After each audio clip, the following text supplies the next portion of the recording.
जोहार जय माँ समलेई जय जगन्नाथ। तो फ्रेंड्स केनता छन आपण माने आशा करछे माँ समलेईकर कृपा ने समस्त भले थे खुशी नथिबे आमे भले छु खुशी नछु आपण मते जाइछन तमे माँ घर के आइछे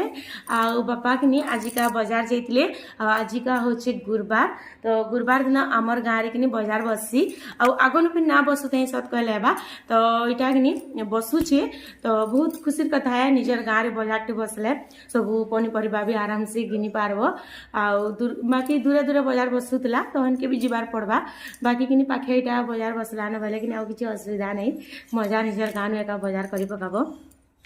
तो चलून देखामी बापा काଣା काଣା बाजार रू आनले नजे आ टाइम आसिक हेची 4 आ 2-2:30 बजे नु बाजार बसे देसन आ बापा किनी बढे पुरु माने पलि आसन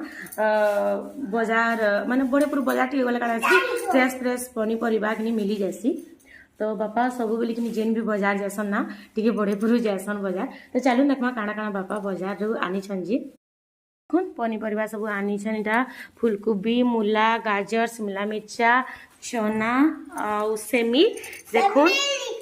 एटा काଣା बरा आ एटा देखो मिर्चा मसला सब आ एटा सेमी आ मटर चना शिमला मिर्चा गाजर एटा टमाटर आलू ये सब आनी छन बाजारू आउ साई बेटा देखो इनु बरा खाऊचे भल अच्छे बेटा साई बेटा के तो बहुत भल अच्छी बरा तो फेवरेट है। हाँ बेटा हाँ ठीक आउ इटा सब आनी छन बापा देखो बाजारू आउ आमर आड़े टमाटर किनी टमाटर केजी 50 टका आपण मानकर आड़े केते लेखा है केजी प्लीज कमेंट रे बतावे जहाँ लगुचे सब आड़े टिके रेट है टमाटर बोली तो आपण मैंने कमेंट करबे टमाटर केते लेखा है आपण मानकर आड़े जी आमर आड़े तो 50 टका लेखा केजी